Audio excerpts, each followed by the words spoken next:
अस्सलाम वालेकुम dear viewers. आज हम एक नए टॉपिक के साथ हाजिर हैं। लास्ट टाइम हमने प्लाज्मा मेम्ब्रेन के बारे में पढ़ा था कि प्लाज्मा मेम्ब्रेन किस तरह से सेल्स को प्रोटेक्ट करती है, सेल्स को एक कवरिंग देती है और किस तरह से उनका स्ट्रक्चर होता है। तो आज हम जो हमारा नेक्स्ट टॉपिक है वो है साइटोप्लाज्म। तो आज हम पढ़ेंगे साइटोप्लाज्म के बारे में।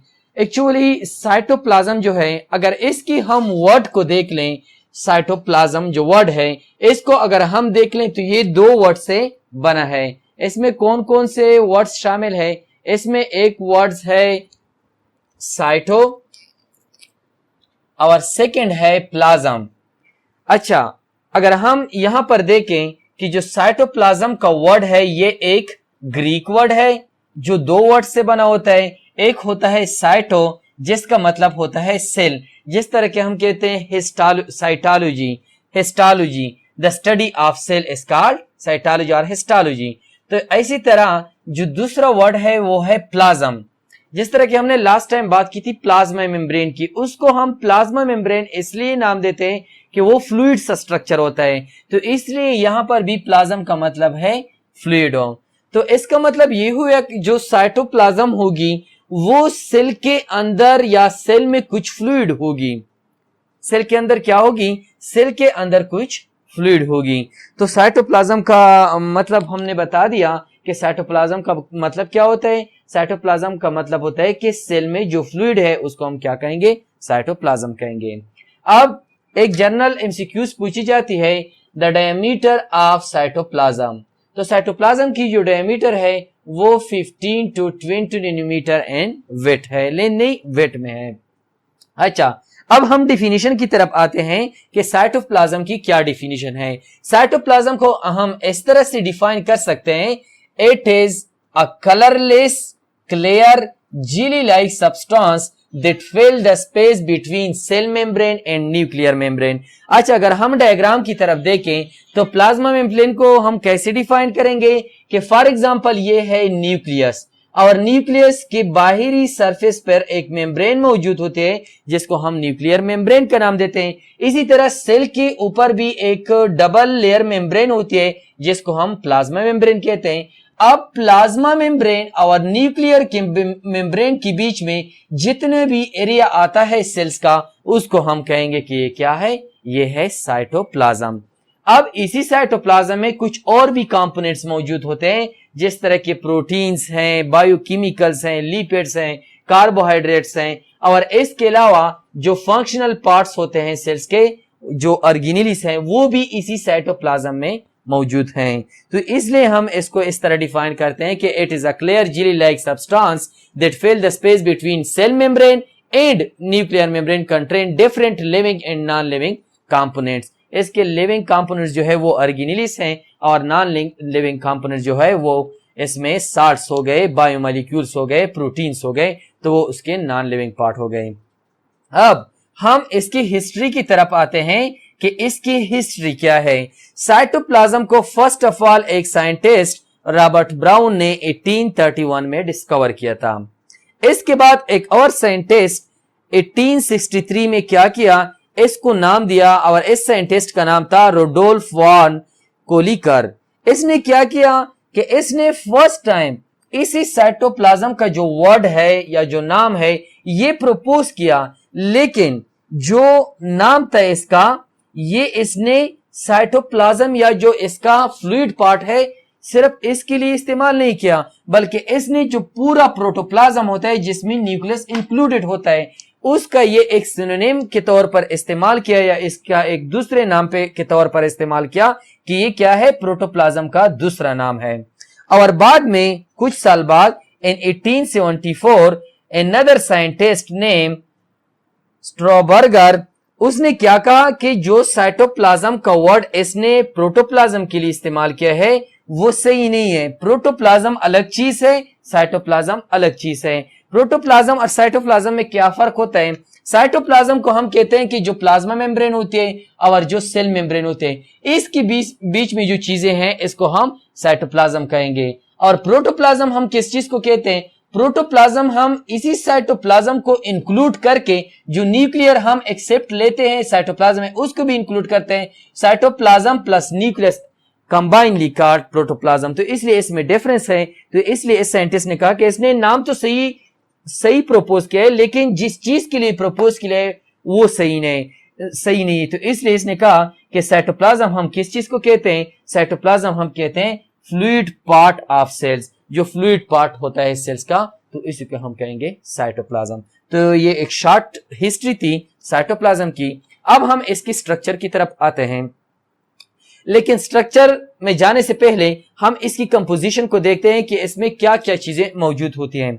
अगर हम साइटोप्लाज्म को देख लें तो साइटोप्लाज्म बेसिकली दो पार्ट्स पर मुश्तमिल होता है। एक पार्ट जो होता है वो नॉन लिविंग पार्ट होता है और इसका जो दूसरा पार्ट होगा वो लिविंग पार्ट होगा।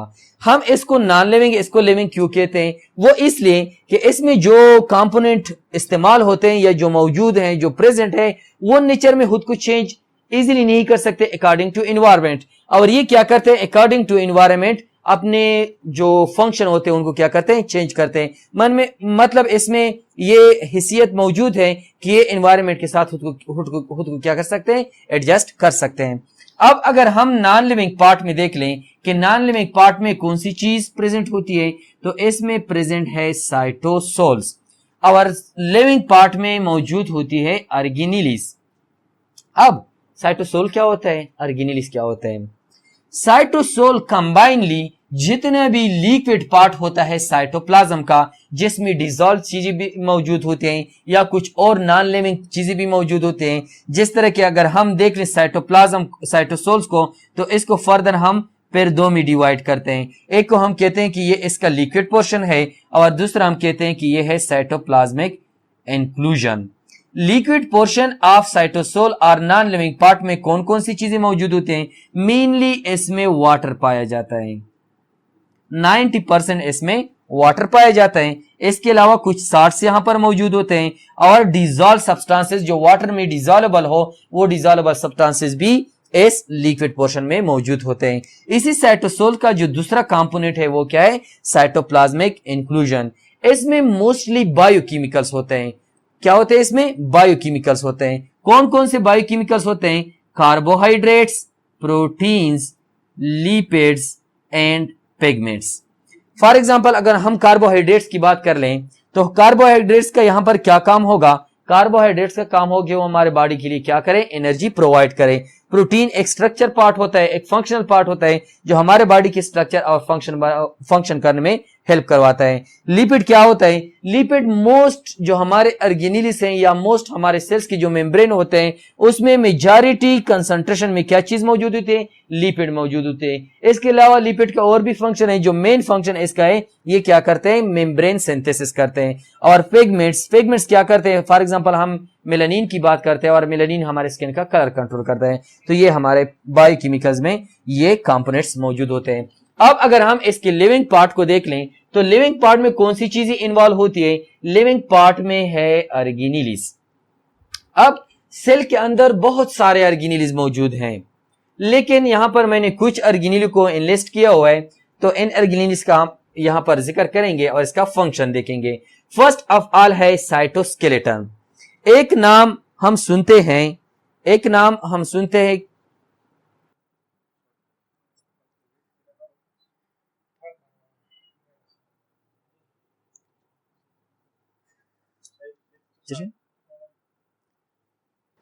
अच्छा, यहां पर हम साइटोस्केलेटन की बात कर रहे हैं। साइटोस्केलेटन में जो वर्ड है स्केलेटन, साइटोस्केलेटन में जो वर्ड है स्केलेटन, ये हम पहले भी सुन चुके हैं कि वो होता है बॉडी का स्केलेटन। जो हमारा बॉडी का फ्रेमवर्क होता है वो बून से बना होता है, लेकिन यहां पर जो स्केलेटन मौजूद होगी वो बून से नहीं बनेगी, बल्कि किस चीज की? ये है साइटोस्केलेटन मीन सेल की स्केलेटन। तो जो सेल की स्केलेटन होती है वो बेसिकली 3 चीजों से बनती है। इसमें एक माइक्रोट्यूब्यूल्स होते हैं, इसमें दूसरे माइक्रोफिलामेंट्स होते हैं और तीसरे इंटरमीडिएट फिलामेंट्स। अब माइक्रोट्यूब्यूल क्या करते हैं? उनकी रॉड लाइक स्ट्रक्चर होती है और वो एक बेसिक सपोर्ट देते हैं हमारे सेल्स को। माइक्रो जो फिलामेंट होते हैं वो इन्हीं इन्हीं माइक्रोट्यूब्यूल के साथ कनेक्ट होते हैं और एक एक्स्ट्रा या साइड सपोर्ट देते हैं ताकि वो माइक्रोट्यूब्यूल जो है वो सेल को एक प्रॉपर शेप या एक प्रॉपर स्ट्रक्चर जो इनकी होगी वो करे, क्या करें, उनको मेंटेन करें। और जो इसके थर्ड टाइप के प्रोटीन्स हैं वो है इंटरमीडिएट फिलामेंट। इंटरमीडिएट फिलामेंट क्या करते हैं, माइक्रोट्यूब्यूल और माइक्रोफिलामेंट को एक दूसरे के साथ क्या करते हैं, जॉइन या कनेक्ट रखती है। तो ये 3 टाइप के प्रोटीन यहां पर साइटोस्केलेटन में पाए जाते हैं, या साइटोस्केलेटन ये 3 किस्म के प्रोटीन जो यहां पर हमने जिक्र की, intermediate filament, microtubule and microfilament, ये 3 किस्म के प्रोटीन्स हैं जो साइटोस्केलेटन को बनाती है और इसी वजह से सेल का जो एक प्रॉपर स्ट्रक्चर होता है वो मेंटेन रहता है।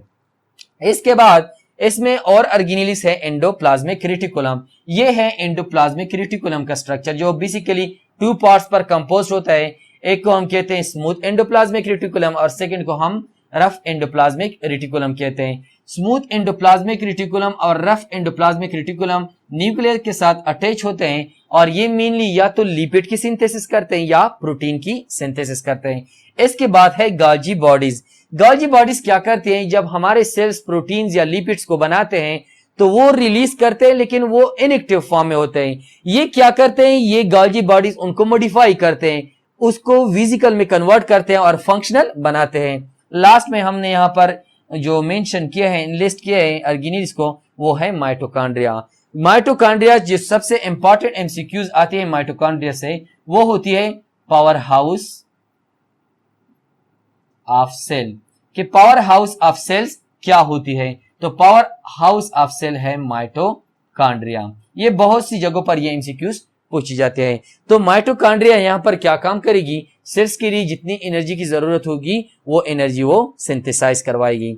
अब हम स्ट्रक्चर की तरफ डिटेल के साथ आते हैं कि जो साइटोप्लाज्म का स्ट्रक्चर है इसमें जो लिविंग या नॉन लिविंग पार्ट्स मौजूद थे जिसका हमने अभी जिक्र किया, वो क्या फंक्शन करवाते हैं। मतलब कि हमारा जो साइटोप्लाज्म होता है ओवरऑल कौन कौन से फंक्शन करवाते हैं। तो जो इसका फर्स्ट फंक्शन है वो क्या है, मीडियम फॉर सेलुलर एक्टिविटी। जिस तरह के हम फॉर एग्जांपल कहते हैं कि हम पढ़ते हैं तो स्कूल में पढ़ते हैं, यूनिवर्सिटी में पढ़ते हैं, कॉलेज में पढ़ते हैं, या फॉर एग्जांपल मैं ऐसा करूं एग्जांपल ले लूं कि मैंने बाजार के बीच में, सड़क के बीच में स्टूडेंट को बैठा दिया और मैं उधर खड़ा हो गया हूं, तो मैं कभी भी उसको नहीं पढ़ा सकता क्योंकि मुझे एक माहौल, एक मीडियम, एक एनवायरनमेंट की जरूरत होगी ताकि मैं वो अपना स्पेसिफिक जो फंक्शन होगा वो परफॉर्म कर लूं। तो इसी तरह सेल्स के लिए भी फंक्शन के लिए क्या होती है, एक स्पेसिफिक एनवायरनमेंट की जरूरत होती है, एक मीडियम की जरूरत होती है। तो ये जो साइटोप्लाज्म होता है, ये जो सेल की एक्टिविटीज होते हैं जो ऑर्गेनेलिस परफॉर्म करते हैं, उन ऑर्गेनेलिस के लिए क्या करते हैं, जितनी भी उनको रिक्वायरमेंट्स की जरूरत है वो रिक्वायरमेंट भी पूरी करते हैं, उनके लिए एज अ मीडियम काम करते हैं ताकि वो अपना जो फंक्शन है वो आसानी के साथ क्या करें, परफॉर्म कर लें।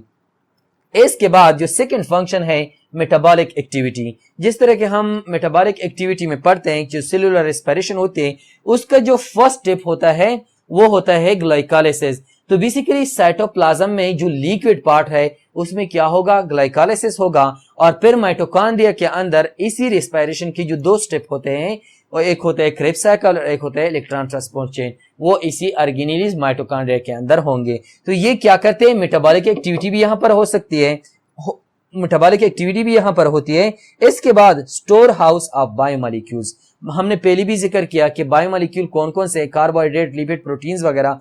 तो वो बायोमोलिक्यूल्स जो होंगे वो भी इसी साइटोप्लाज्म में स्टोर होंगे। जो यहाँ पर डॉट्स में मैंने रेड, ग्रीन और ब्लू को शो किया है, तो ये क्या है, ये एक्चुअली बायोमोलिक्यूल्स हैं। तो इन बायोमोलिक्यूल को भी कौन स्टोर करके रखता है, यही साइटोप्लाज्म उनको स्टोर रखता है या स्टोर करता है ताकि जब भी सेल को इन बायोमोलिक्यूल की जरूरत हो तो वो इजीली यहां से अवेल हो सके। इसके बाद इसका जो नेक्स्ट फंक्शन है वो क्या है, मेंटेन शेप। जिस तरह के हमने साइटोस्केलेटन की बात की कि साइटोस्केलेटन क्या करती है, साइटोस्केलेटन एक प्रॉपर शेप सेल्स का जो होगा वो मेंटेन रखती है, तो वो भी इसी साइटोप्लाज्म में मौजूद होते हैं। इसके अलावा प्रोटीन सिंथेसिस, लिपिड सिंथेसिस या जितनी भी और फंक्शन है वो भी कहां पर होते हैं, वो भी इसी साइटोप्लाज्म में होते हैं क्योंकि राइबोसोम्स कहां पर पाए जाते हैं? वो या तो रफ एंडोप्लाज्मिक रेटिकुलम में पाए जाते हैं या फ्रीली इस साइटोप्लाज्म में पाए जाते हैं, जिसका काम है प्रोटीन सिंथेसिस। तो बॉडी के लिए जितनी भी प्रोटीन की जरूरत होगी वो कौन बनाएगा? वो बनाएगा साइटोप्लाज्म। तो डियर स्टूडेंट, हमारे आज के टॉपिक में इतने ही था। उम्मीद करता हूं कि आपको इस टॉपिक की समझ आ गई होगी। अगर स्टिल किसी के जहन में कोई कंफ्यूजन चल रही है तो आप कमेंट सेक्शन में पूछ सकते हैं। Thank you. Allah Hafiz.